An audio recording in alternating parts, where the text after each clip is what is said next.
not working. All right, let the record show, we're gonna call this meeting to order at 6:09. Let the record show that we do have a quorum and that Mr. Muth is not present. Item B, Mrs. Schultz will lead us in prayer. Heavenly Father, I thank you for this evening. I thank you for bringing us all safely here together, Lord. I just ask that you just give us guidance and wisdom as we look upon the business of this school district, and I ask that you give us direction as to where your will is. Lord, thank you for those who serve in our administration. I pray for our teachers, our students, and all that serve on this board. I ask this in Jesus' name. Pledge Allegiance to the flag of the United States of America and to the republic for which it stands, one nation, under God, indivisible, with liberty and justice for all. Under the Texas flag, I pledge allegiance to thee, Texas, one state, under God, one and indivisible.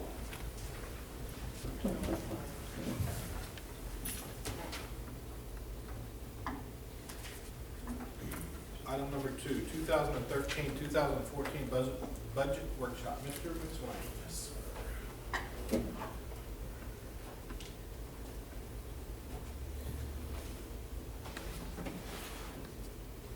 This initial budget workshop is just a prelude to when we have to actually adopt the budget on August 29th.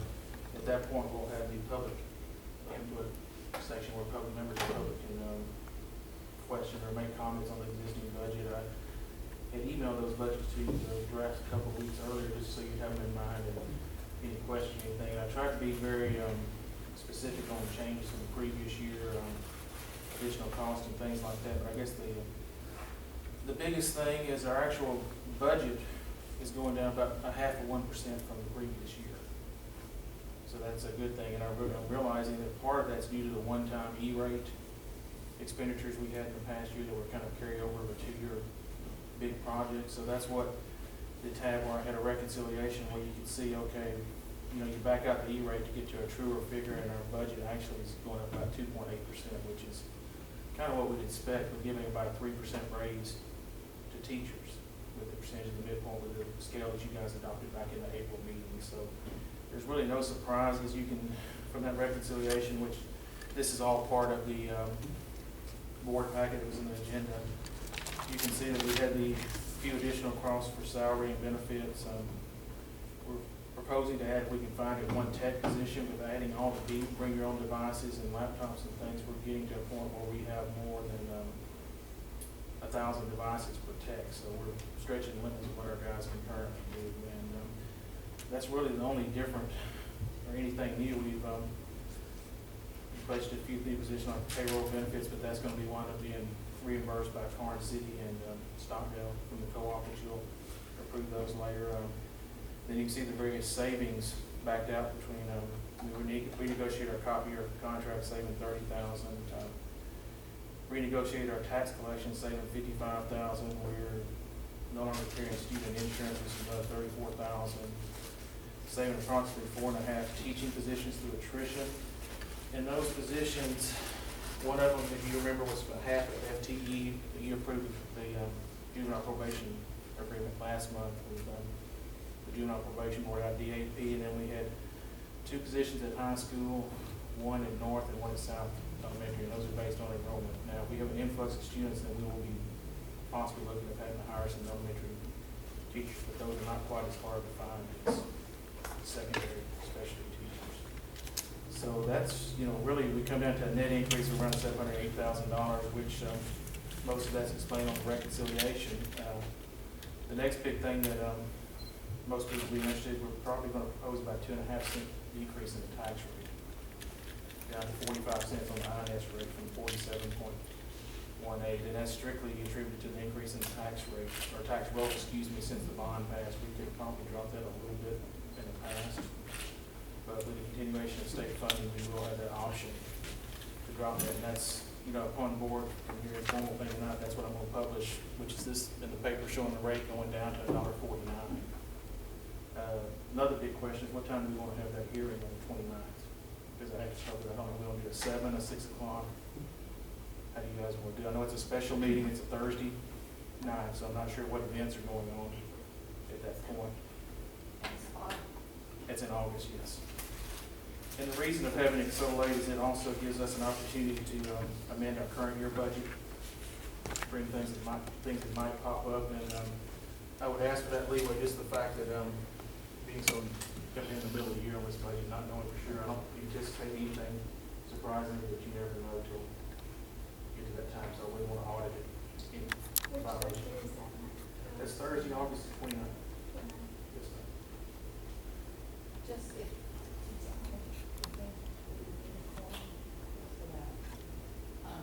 I mean, I know 6:15 is where. I mean, it's wherever you guys want to put it. I mean, I haven't. 6:30.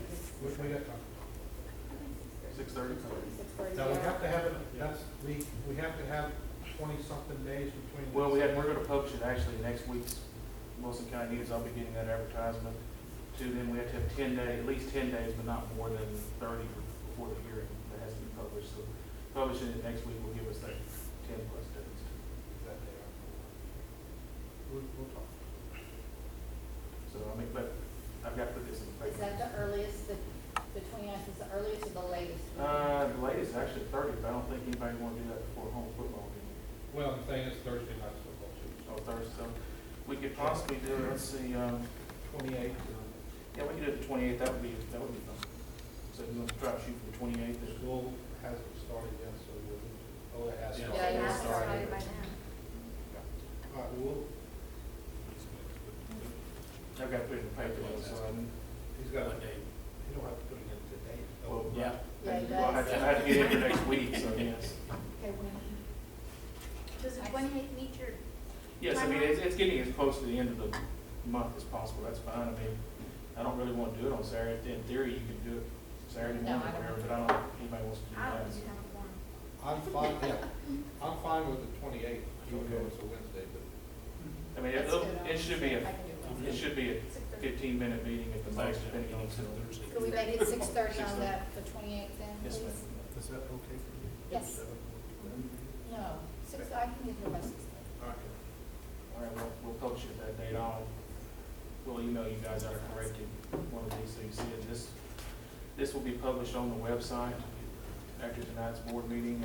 Also put in those budget summaries that we've got on there. And I'll let you know that we may have a few changes in what the initial proposed budget to what comes through, because we're finding some coding errors on salaries that have happened this year. So those are reflected in that first draft. So we'll make those corrections, and you may see some changes among function, but not the overall dollar amounts will change.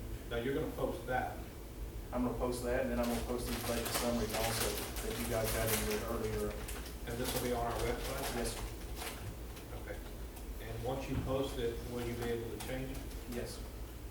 Up until the day that the budget's done. Okay. Okay. I'm just- Yeah, the only thing I can't change is the notice of, Right, it's just got the date in, but I anything didn't know else if can he was be. tied in, but I didn't know if he was tied in. No, I'm not tied into these, if something popped up and we had a, enrollment or something, then we could, but we could always come back with enrollment decisions in September. I mean, we'll know by Right. first week, this is like everywhere else I've been, we'll know by after Labor Day where we Right, stand. that's So when we, that's usually when things settle out. 2 to 3 weeks is. Yeah, so, really, we've talked about these items that made up the budget quite a bit, the big one being salaries. The two things I'll let you know that are hanging out there on the horizon, not for the next year, but the next, you may have heard a little bit of a TRS surcharge that the district's gonna have to start paying in the 2015-16 year. That's gonna be about additional $250,000 that we'll be responsible for in the next biennium. And also, will be the year that the full effect of Obamacare goes into effect. They keep delaying parts of it, but another piece that's coming up, if we find out that we have subs that are averaging over 30 hours a week, which means 2 to 3.5 days of subbing, then we have to provide them benefits or access to insurance also. really? Yes, because they're considered anything over 30 hours for that with the latest ruling. So that would be possibly another $70,000 a year in benefit cost for those Is folks. that consecutive hours, excuse me, or cumulative? Cumulative, it's averaged over a 10-month period. Wow. So I went back and pulled a sub-report and looked to see how many we'd be talking about based on this prior year. And initially I got scared because it was looking like 45 people, but then we backed out all the retirees and people on Social Security that wouldn't be eligible for our insurance coverage, and we come in with 15 to 20. So that's roughly $3,000 per employee, 3,600. We're gonna be looking at about $300,000 more fixed costs in 15, 16 than we will this money. So Mike, how are we responsible for that? Being that, me being a sub, I don't know if I'm gonna work 30+ hours this week or We have to, one day. we're supposedly monitor that, and when it triggers over, they haven't even told us what kind of look back period, whether we look for 4 months or anything, or do we look back the previous year and see who's qualified? We don't know that. We just know that some form or fashion, we're gonna be responsible for tracking those. But I guess what I'm saying is we're supposed to offer them benefits based on the assumption that they're gonna work. That hasn't been made clear yet. It's just been made clear that, that's what that about me, But we're because just everybody working else. in, be aware of it. Need to be aware of it and take it on a worst case scenario. What does our pool look like? Our sub pool? Our sub pool, we have about 40 people, or not, excuse me, 40, maybe 35 folks that you look at over the period of the year between long-term subs, average, 3.5 to 4 days a week of subbing. We have a strong pool of preferred subs, as I would call them, and most of them are retired teachers, which is great. Those folks wouldn't be eligible for our insurance anyway. There's also another group of retirees, 6 to 10, that actually are retirees from some sort of industry or something, so their ages appear where they would be qualified for Medicaid anyway. We just have a few younger ones, and matter of fact, there was 4 that we used in the past year that wound up hiring as teachers this year. So it's a pretty good development ground for hiring, for, seeing how they're gonna work out in the classroom, whether we wanna hire them, when a position comes available or not. So that's why I'm not as concerned initially, but, I started thinking, what about a Northeast or somebody like that, trying to track subs coming in and out, and, they'd be better off paying the $2,000 penalty and just saying, forget it for the man hour. So I just want to let you know, I know that's way out on the horizon, but that's definitely in our planning scope as we're looking at things. So, any specific questions that you guys have about the budget? I mean, I'd also shown a change by function, so you can see what happened from last year to this year. So I tried to be as explanatory I as I appreciate could. that. And if you have any suggestions on the format or the way you would like to see the budget, I'm more than open to them. I know every district has their own preference. I know, Mike, y'all are still finding things that function possibly. Yeah, Coding wrong. there's still some Yeah. coding errors that we're finding, and, I'll give Ms. Baker and her staff in HR credit as we've been fully utilizing the HR system and actually basically rekeying everybody. We're catching a lot of these errors. Really the one that stands out is we had our entire tech department for some reason coded in instruction. I'm talking about James and John and Dalton, and I should bring up the other name, but, there's a specific function for data processing, 53, and that's been around for as long as I can remember, 10 years plus. So, there's some of those stuff that we're uncoding, we're catching with them. We should be all right after this year. Like I said, the budget by this time next year will be an actual inflation of where people are working, and we should have everything fleshed out by that. I thought it read very easy. That was the attempt. I've done a few of these over the years, so like I said, different boards have different, As a non-accountant and not a math person, I thought it. that was what I was attempting for. Thank you. Well, I appreciate it.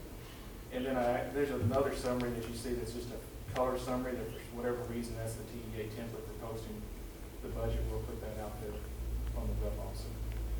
One thing we've noticed is that where our web postings are really not up to date, what we're required by law, so we're going to be, as we get school settled down, we'll sit down with Kim, and we're going to be revamping our website and getting more information out there for our community, because I would like to get to the point where we are able to do comptroller bills with transparency. So right now, the process for that is they can apply online.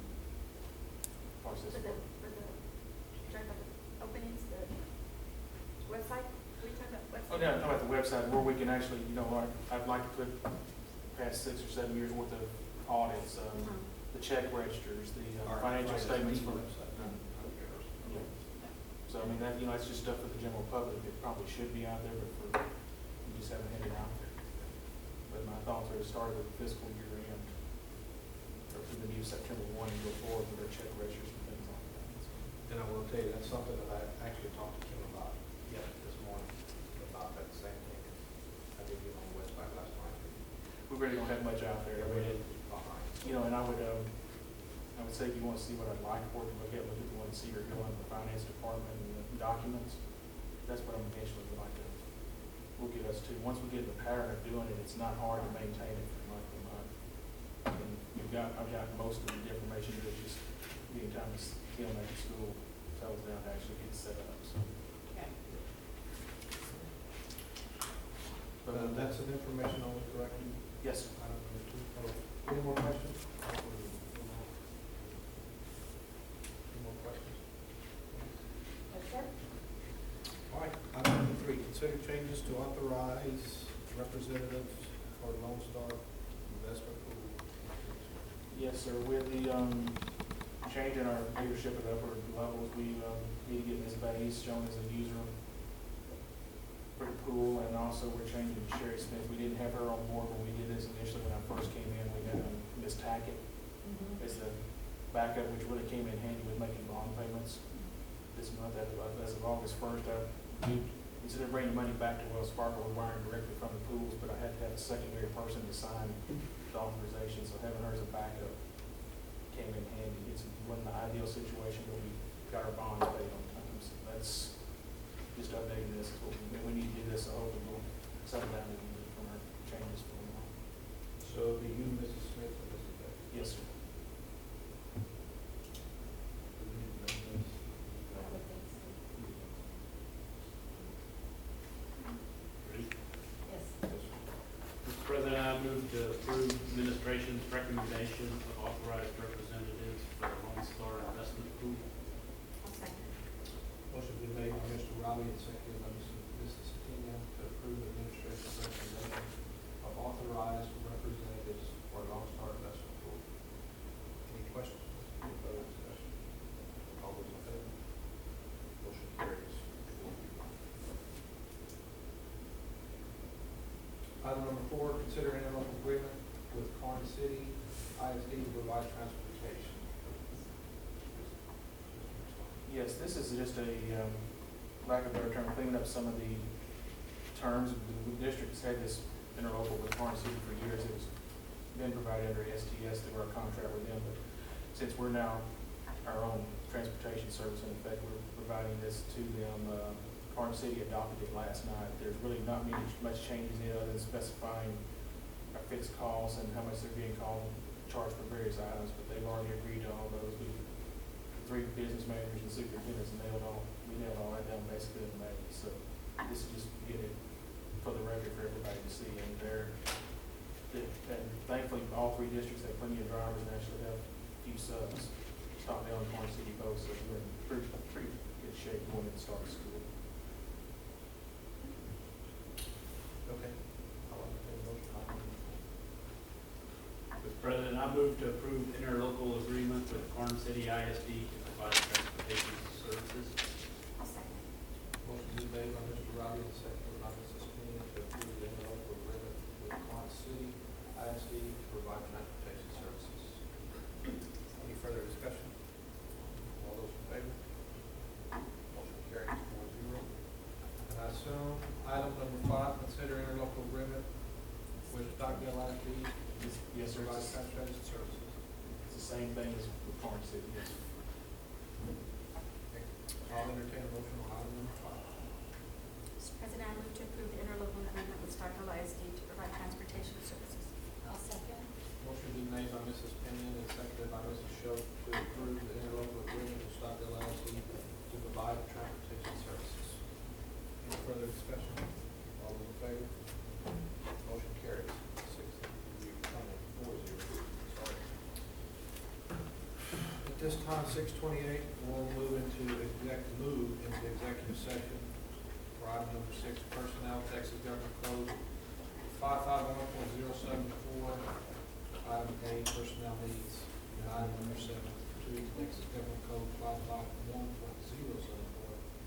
consider not discuss resignation of board member and possible appointment of vacancy.